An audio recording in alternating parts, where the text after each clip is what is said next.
Jennifer got promoted to the Manitoba. Cretaceans believe eating to be more intimate than mating, and it's hard to think of an animal that's good at skiing. Hello, everybody, and welcome to The Seventh Rule with Sirach Lofton. Hello, hello.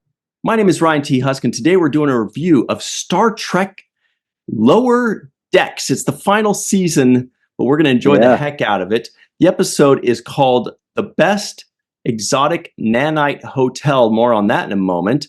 This is season 5, episode 3, written by Stephanie Amante Ritter, directed by Brandon Williams. We've got a very special guest. Can you believe it? Director of the episode, Brandon Williams, is back, and we're so thrilled to have you. How are you, Brandon? Great. Thank you. Thank you so much for having me back. I'm very excited about this episode. I brought a lot of skiing knowledge to it. Did you? Oh, yeah? Just a little. Just a little bit. Are you a skier? I grew up, like, the family was big into skiing, which is funny from being from Michigan. It's not like we had a lot of big, I don't know, mountains or anything, but they had some hills out there, you know, up north. So we would go up there and ski. And I was like, now's my moment to, like, bring some of this knowledge. I've never been skiing before, but I'll tell you, yeah. But this episode confirmed for me why I shouldn't go skiing because of what happened. Him falling off of the edge of that mountain with the wide shot, with the kind of far away distant sound, slow. That took up a good 5 seconds. I enjoyed every second of that 5 seconds. It made me it brought back old Roadrunner days when I used to watch Wile E. Coyote.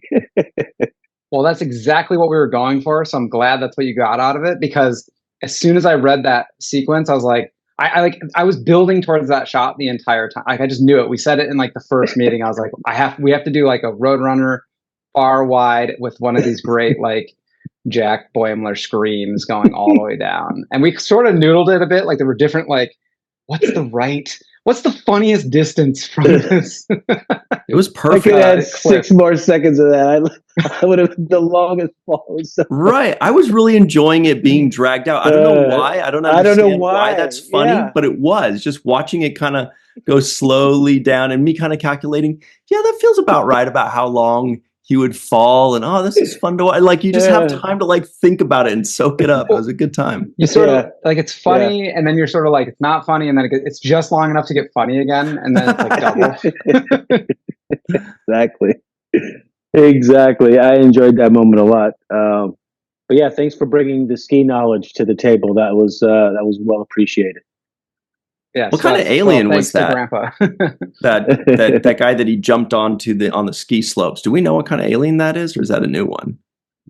I think it's a new one, right? I didn't recognize it. Yeah, it's a back testicular one. It's one of the, you have to check the category. well, that that is a reference to Undiscovered Country, right?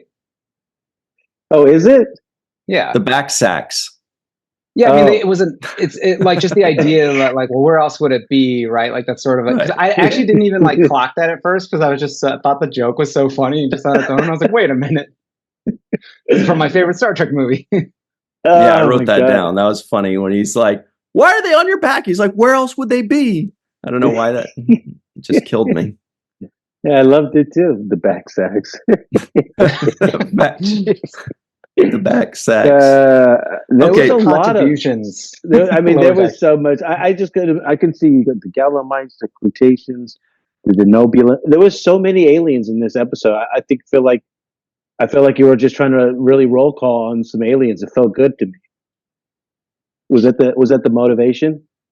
Yeah, it was like, well, we were in a resort, so obviously a lot of different aliens were going to come, and we wanted to make it just feel like they're lived in, and that like there's a cross section of the Star Trek universe, which is like kind of one of the great strengths of Lower Decks, right? Is that we can sort of exist in this crossroads of the different aliens and species throughout all of Star Trek, and I think that it was just fun to kind of get to pick some of maybe lesser featured aliens and put them in there.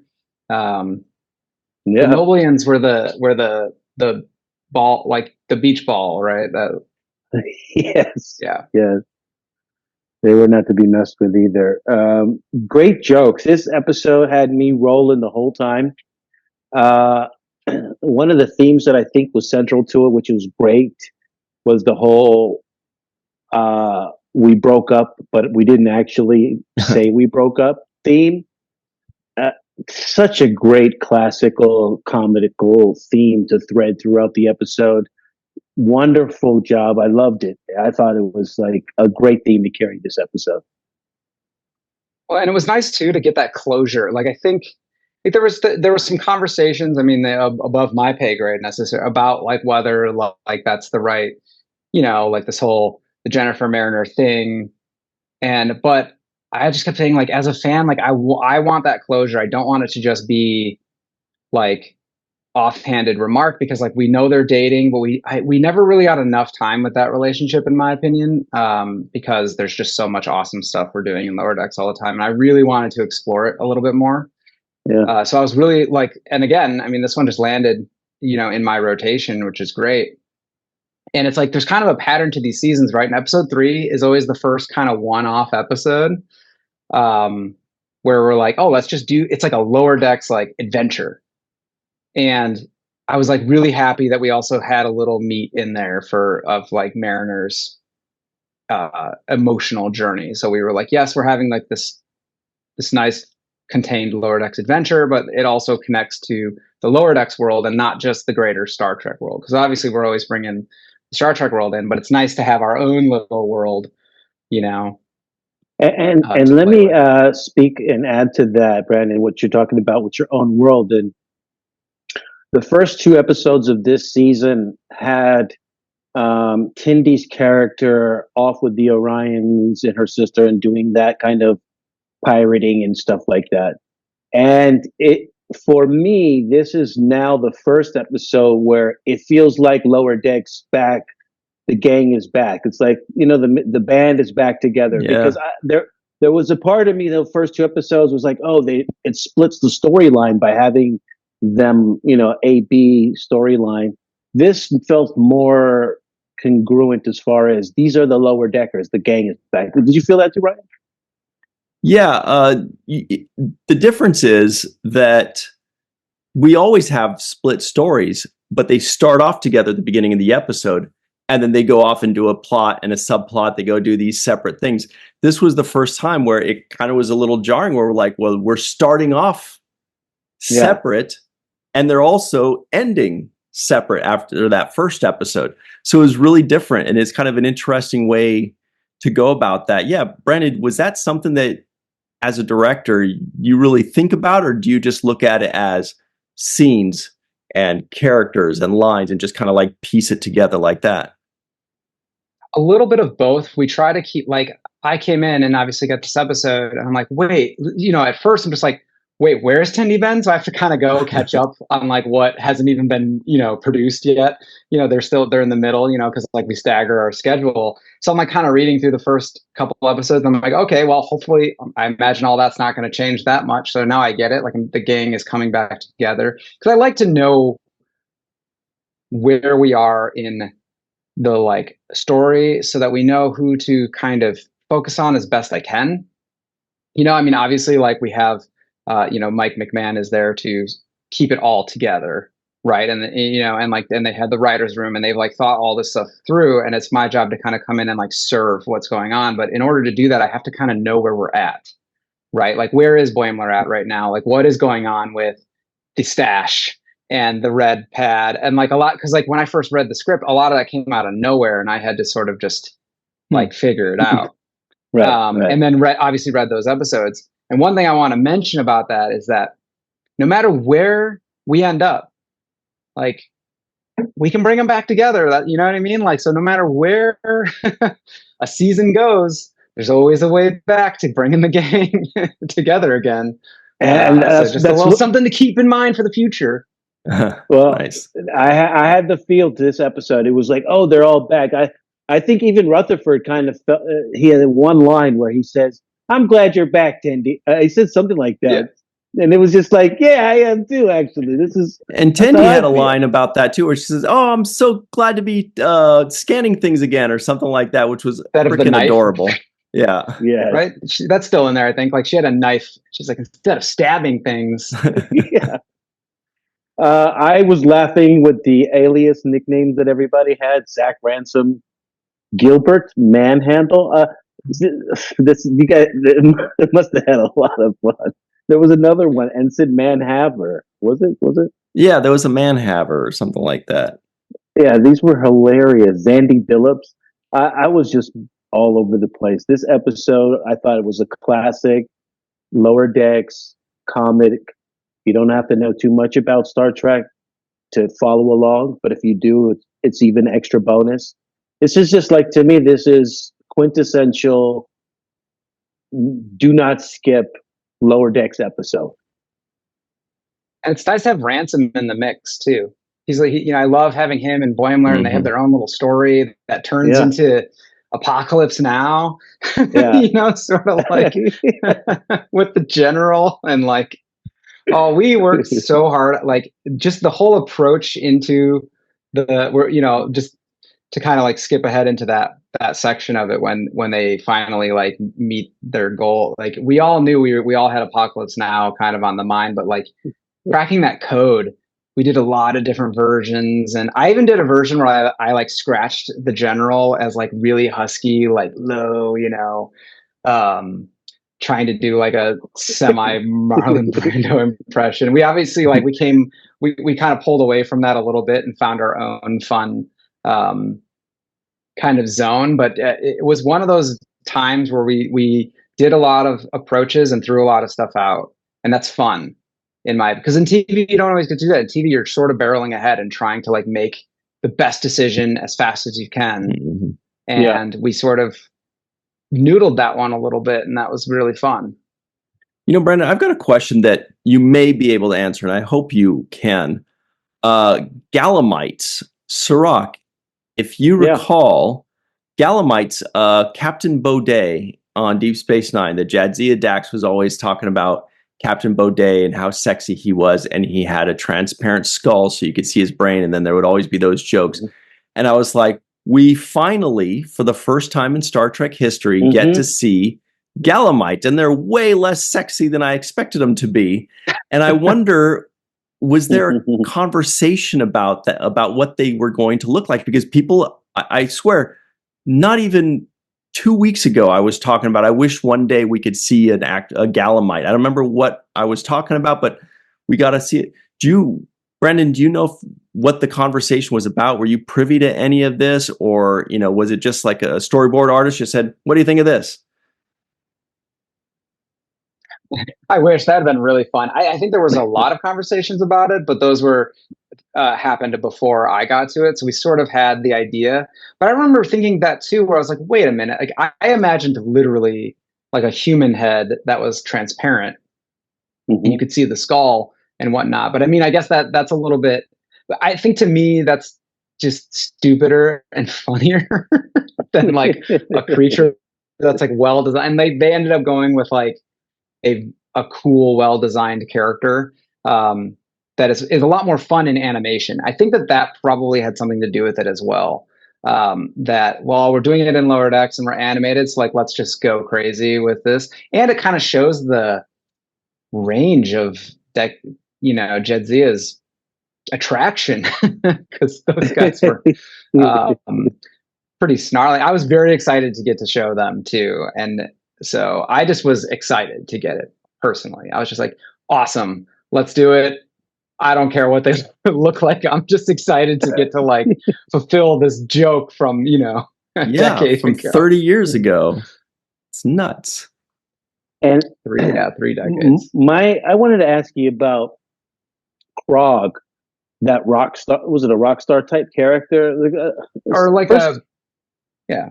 Yeah, I'd like to know a little bit about that character. It was interesting to me that you not only put a character in there that has that kind of a celebrity, where they would have posters and stuff made of them. Mm-hmm. So we don't really see that kind of imagery in Star Trek, right? It's not as pop culture as that. I thought that was a cool insert, especially then fast forward later on when you see T'Lyn, lusting over the autograph. Well, yeah. So yeah, I mean that too. I personally was like focused on the T'Lyn side of it because I was like, oh my gosh, like we're learning Yeah. T'Lyn is sort of like T'Lyn. the mariner of Vulcans, right? So, Right. like it, and Krog actually is connected to Star Trek Prodigy, so he's the same species as the Rock character. Rock So that was Talk? our Oh, I connection didn't to even Star Trek. catch that. Yeah. Wow, that's so Oh. cool. So like we're sort of bringing that together a little bit with which I thought was really cool. Like, hey, like now we're really bringing, like, if it's in the Star Trek universe, it's going in Lower Decks eventually. Well, you did the same.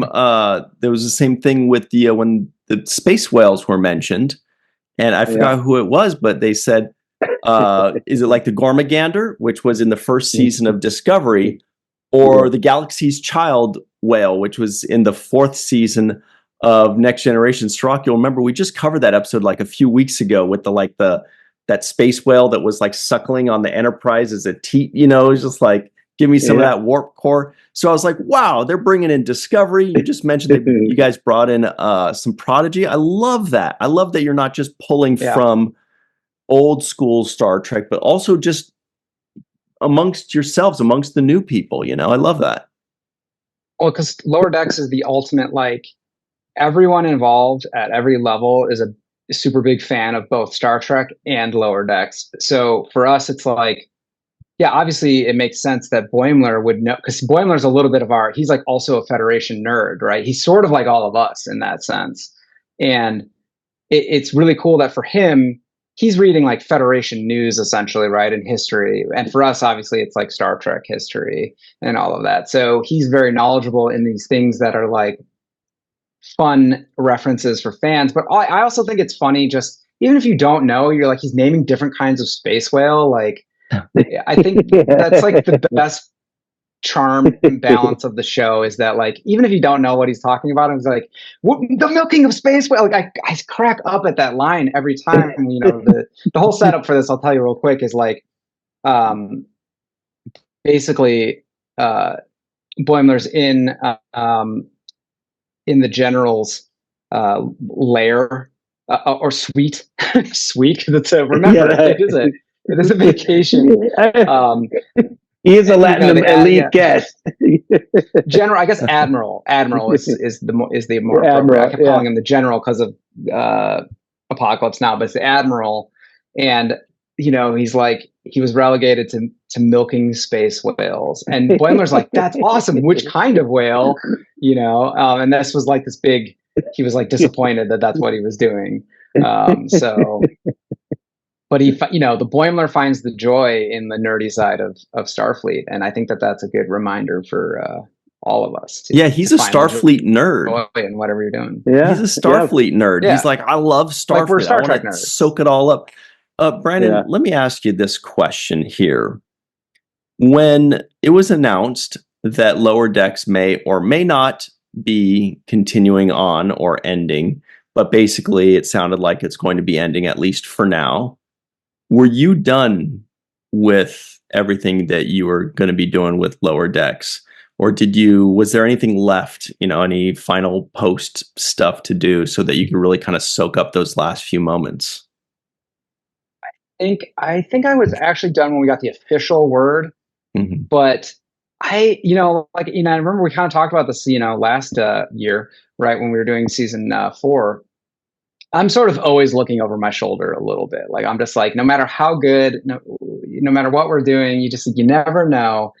And I just had like a sixth sense about it. There was nothing, like, everyone was very positive the whole way through, and like, no, of course we're going to get picked up. And I'm like reading, by the time I got episode 9, I could just feel, and there wasn't anything in the script to tell. Like, honestly, episode 9 was an incredible episode. I know we're talking about 3 right now, but like, it's an incredible episode. Nothing in it said to me, oh, we're heading towards wrapping up.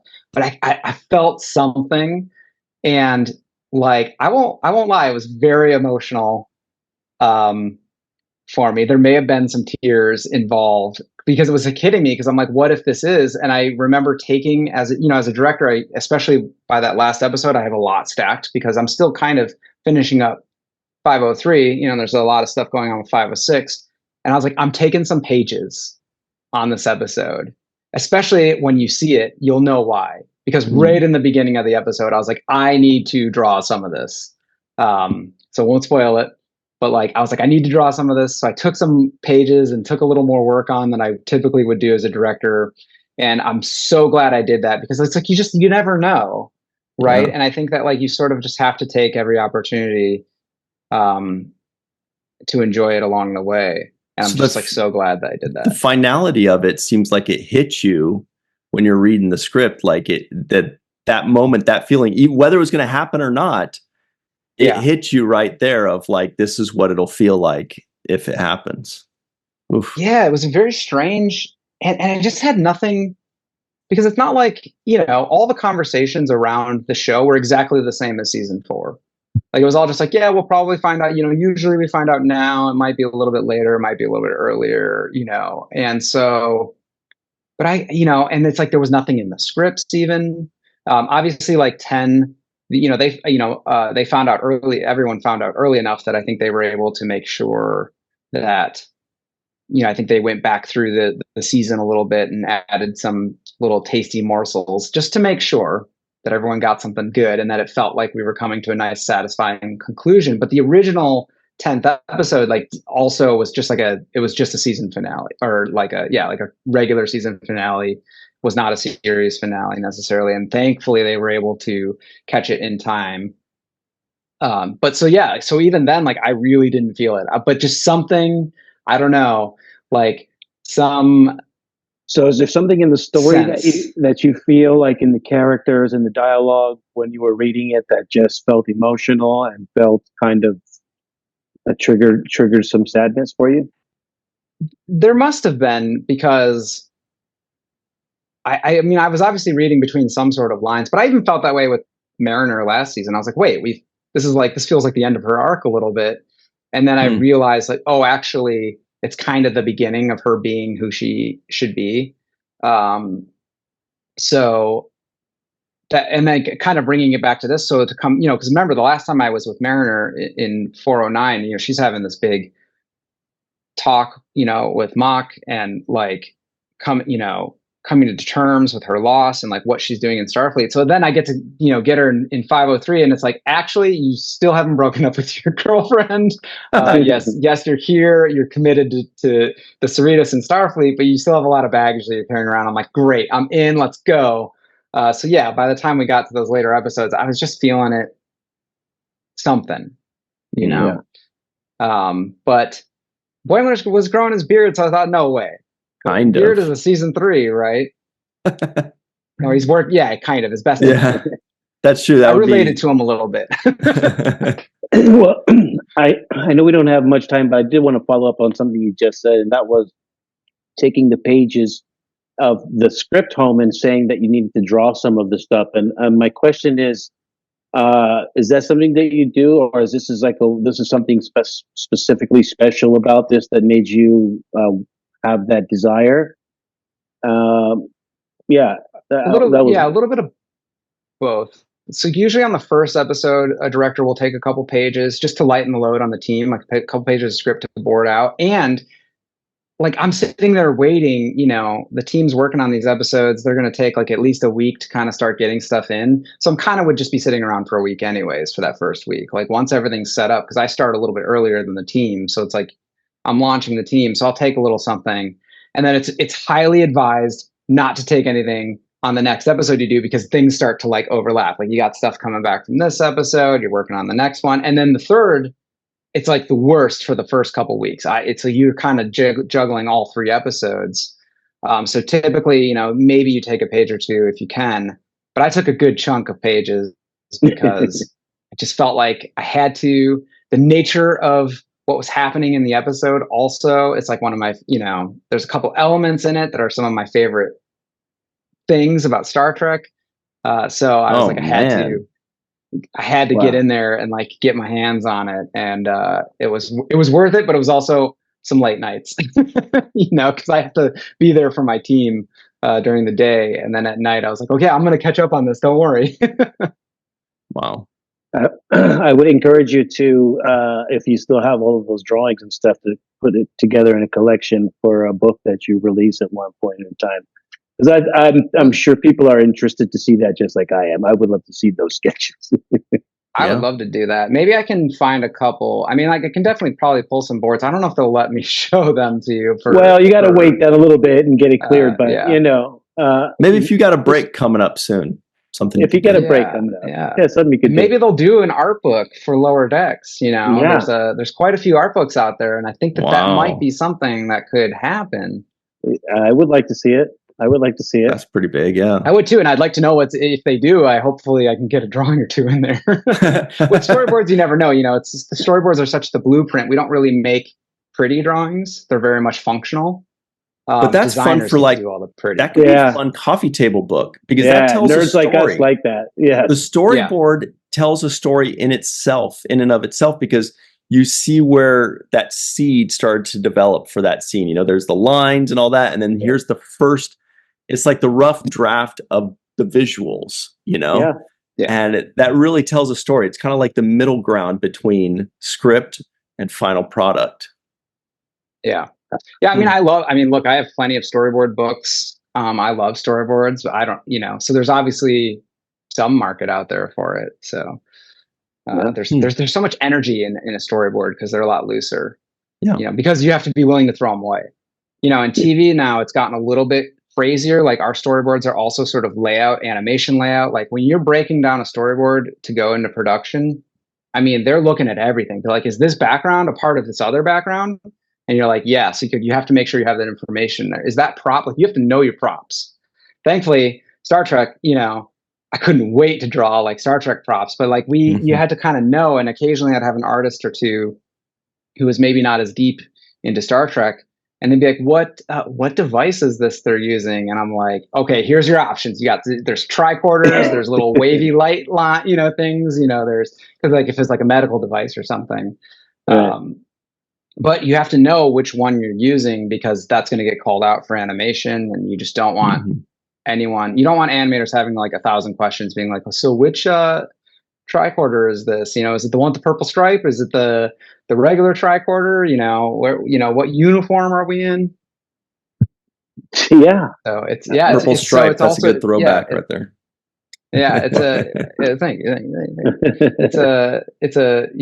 I did binge it when they announced, that like the 5th was going to be the last season. There was a little bit of a, hey, let's all binge it and see if we can maybe make them change course here. So I binged it twice maybe over the summer, and so I'm like fresh in a lot of that little Brandon inside.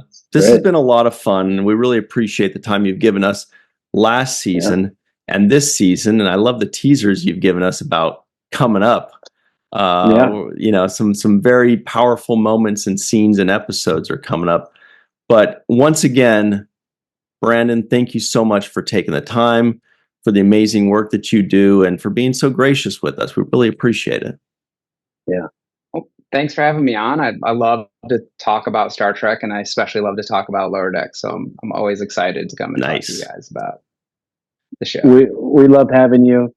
A+ episode, loved it a lot. Jariner. I mean, Jariner is so amazing. Jariner? Yeah. One of my favorite reads for the whole episode. Jariner. Yes.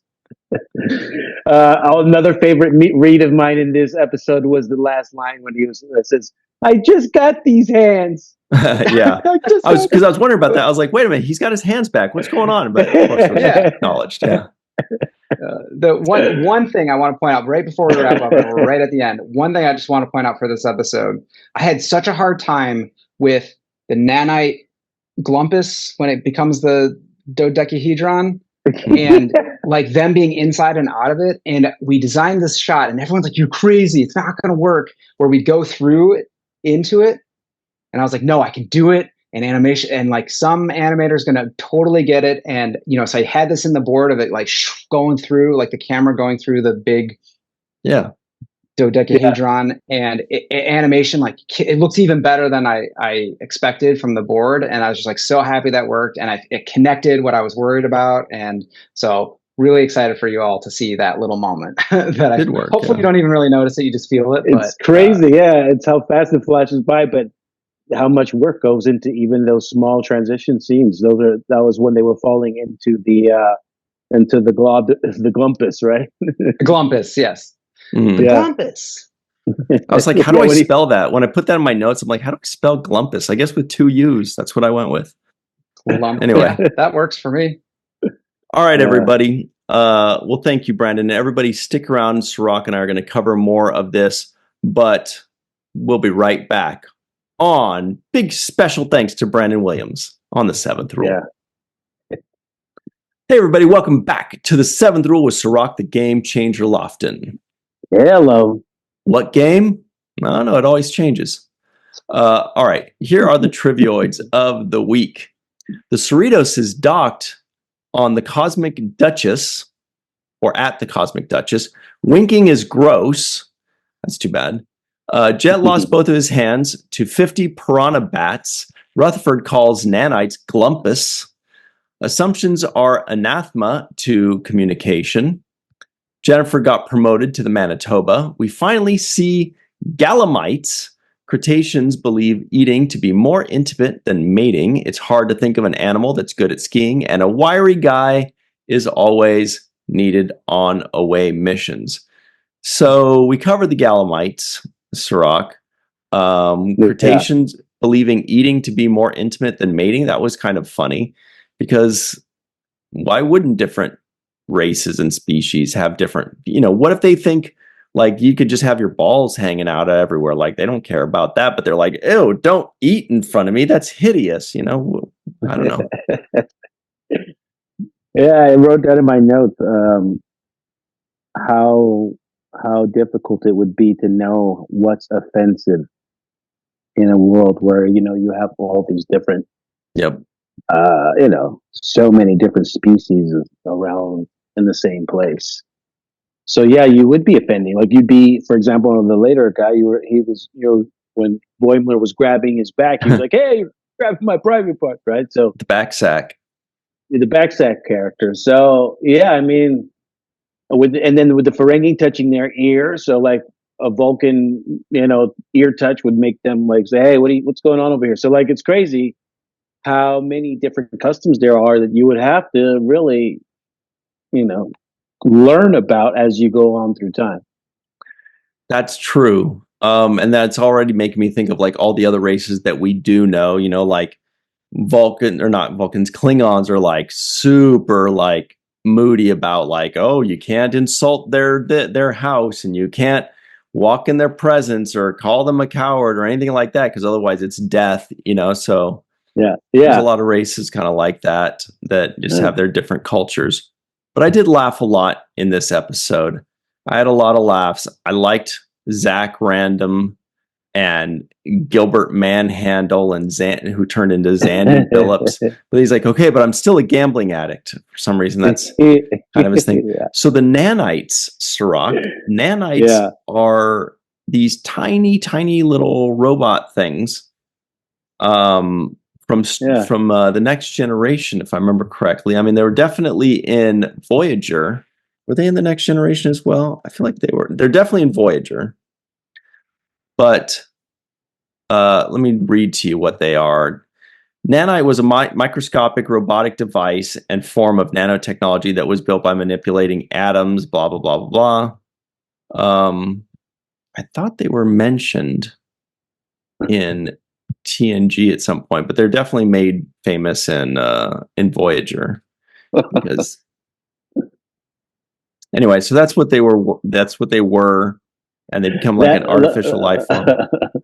Lower Decks needs to incorporate what you just did into the show, and that is while they're explaining something, they say blah blah blah blah blah. Nanites are a thing, whatever. All right, move on. Maybe I'm thinking of nanoprobes for the. I mean, I've heard of nanites, and not particularly the way they showed them depicted in this episode, but I've heard of them before. Okay. Yeah. I'm just like looking this up. I'm like seeing stuff for Deep Space Nine and the Borg, of course. We know about the Borg. But anyway. No, but I'm trying to remember what episode it was. Oh, you look at Wesley the nanites? Crusher didn't create the nanites; they already existed. He was doing a science experiment. Right. Yeah. Right. Okay. So it was a Wesley Crusher thing. That's what it was. Anyway. Yeah, I remember now. I remember. I tried to forget, but you made me remember. I know. Yeah. It was Nanites. Wesley Crusher experiment, and something happened on the ship, and it was the nanites' fault and all that stuff. I remember now. But the dialogue in this had me rolling. When Mariner says to Ransom, "Yeah, the wink, lose the wink thing. Don't do the wink. It looks kind of creepy." I was laughing. It's just the conversations are so casual and so natural sounding to me. So you know real, what I mean? yeah. Yeah. The whole breakup thing. We didn't talk too much about that, but the whole breakup thing, it played out with some great scenes. One was with T'Lyn, where Mariner's like, "Yeah, we kind of broke up, silence, and then, I assumed, and then T'Lyn says, assumptions are a thema to communication," and she's like, "You're an athema or something." Yeah. Love the jokes, love the delivery. I love how Mariner's like trying to avoid a messy emotional conversation. It rings true to me all the way.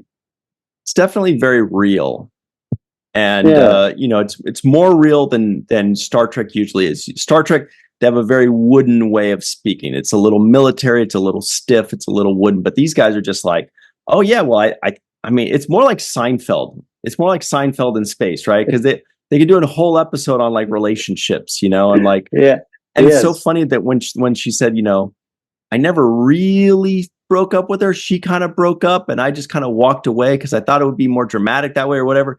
And we're all thinking like we've all been there. We know exactly, we've either been the person doing it or the person being done to. And it was a great twist when Jennifer says, "I know I was just doing that to get you to admit it." I'm like, that's really good, actually. That really worked. And I liked seeing Jennifer back. I thought that was a really good character. And I remember wishing back in the day that she would be introduced as like another main character. I thought it was great to have her. I wish they'd used her more. I agree. I think it brings out great chemistry with Tanya, with Mariner. It's just they go good together. They ring off each other.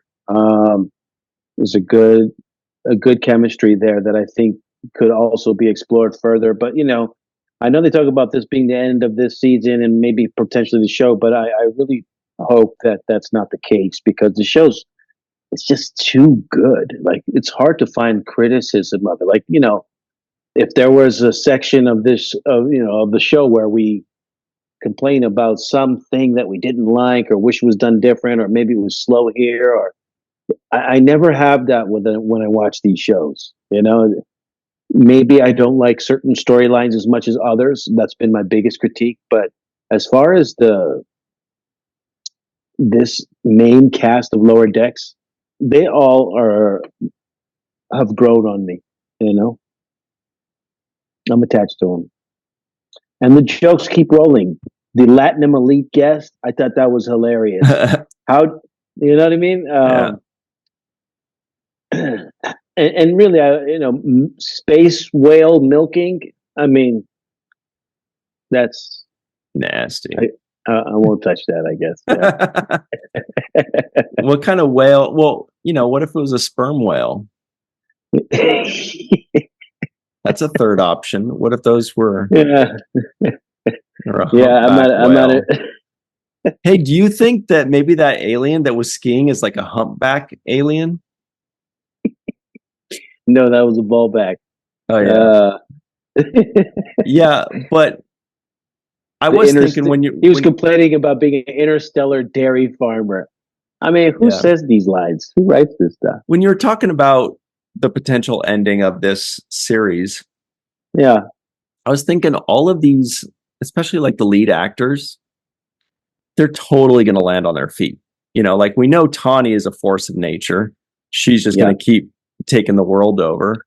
And, Jack is, we know he's also incredible, very busy. He's doing his thing. Like, Eugene Cordero, you've said yourself he's one of the funniest guys you've ever met in your life.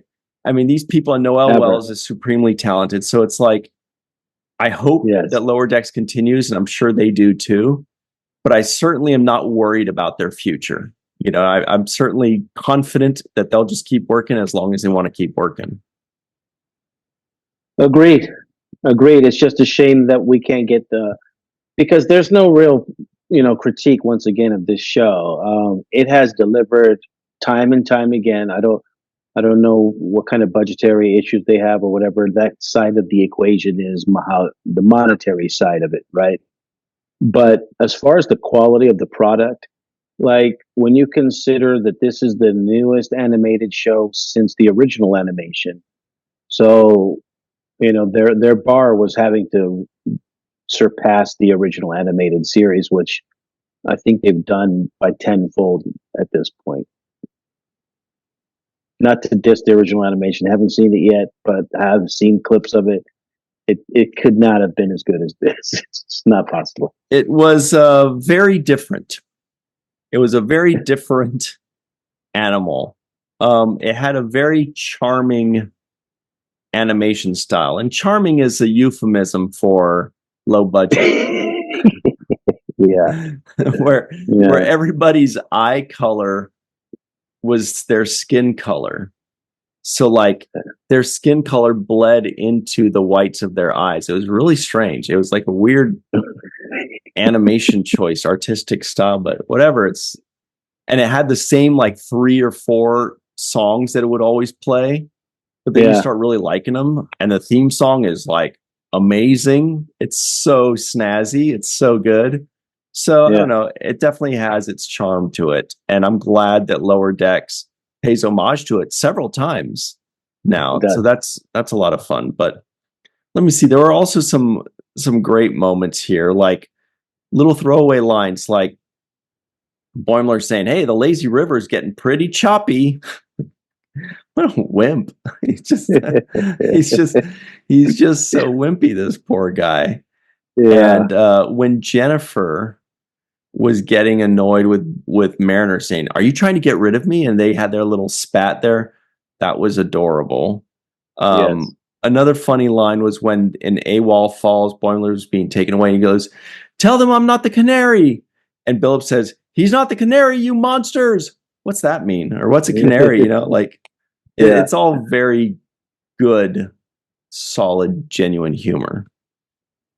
Agreed. And I love the argument back to the whole Jennifer Mariner argument. They were going, "Yes, babe. Okay, sweetie.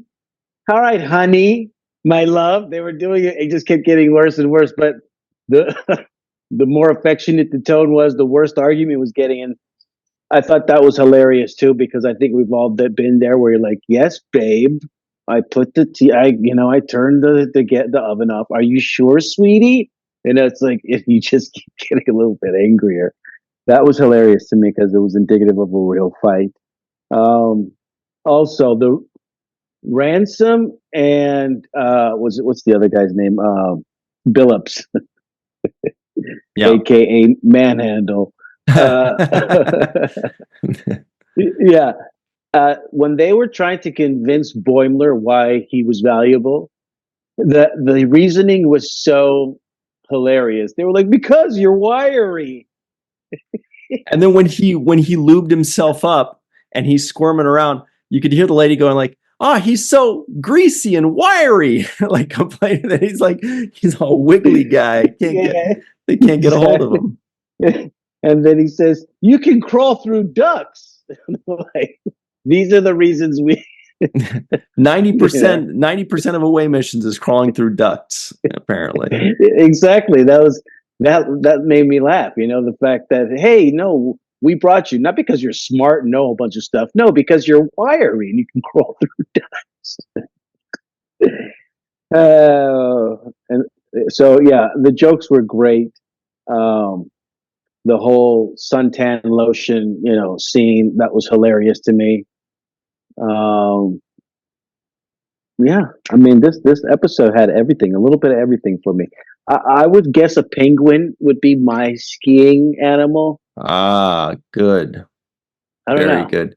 Yeah, because there aren't a lot of options, right? Yeah, I mean, right. you've got obviously the polar bear, but polar bear seems kind of top heavy, Then maybe you've got an Arctic fox. That's a good option, but Yeah, you might right. not have the leg strength. Penguins don't have balance though, but they've got flippers, in Well, case if they they get on lean to their one side. stomach, I'm sure they could ski really good.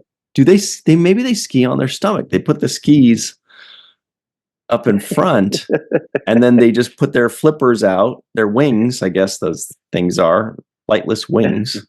And just steer. Yeah. Hmm. I don't know. That would be my first, more than a canary. Yeah. I would pick some kind of Canary's wind not top animal. 100 even. They're Thank not you. even top 100. Yeah. That's it. The whole scene with the black dude talking about ransom, that also had me rolling. Jet. I was like, yeah, he had me rolling when he stops Boyd and was like, don't go with him, man. Don't listen to him. He wants to do all the most dangerous stuff. I laughed my ass off in that. And then at the end, when he said, I just got these hands, I was dying. So this episode had a little bit of everything for me. Mm-hmm. Only knock or complaint, I wouldn't say it's a knock. It's a little bit of a, you want everything when you watch these shows because I miss Shax. I miss Shax and I miss Ta'ana. I've been thinking about that too. We're not seeing much of them. I'm sure we will. I'm sure it's coming. But yeah. It's we're missing them for sure. Yeah. Okay. We're just about out of time here. Hey, who do you think gets the home run of today's episode, by the way, Sirach Lofton? Home run of today's episode. Whew. Well, yeah.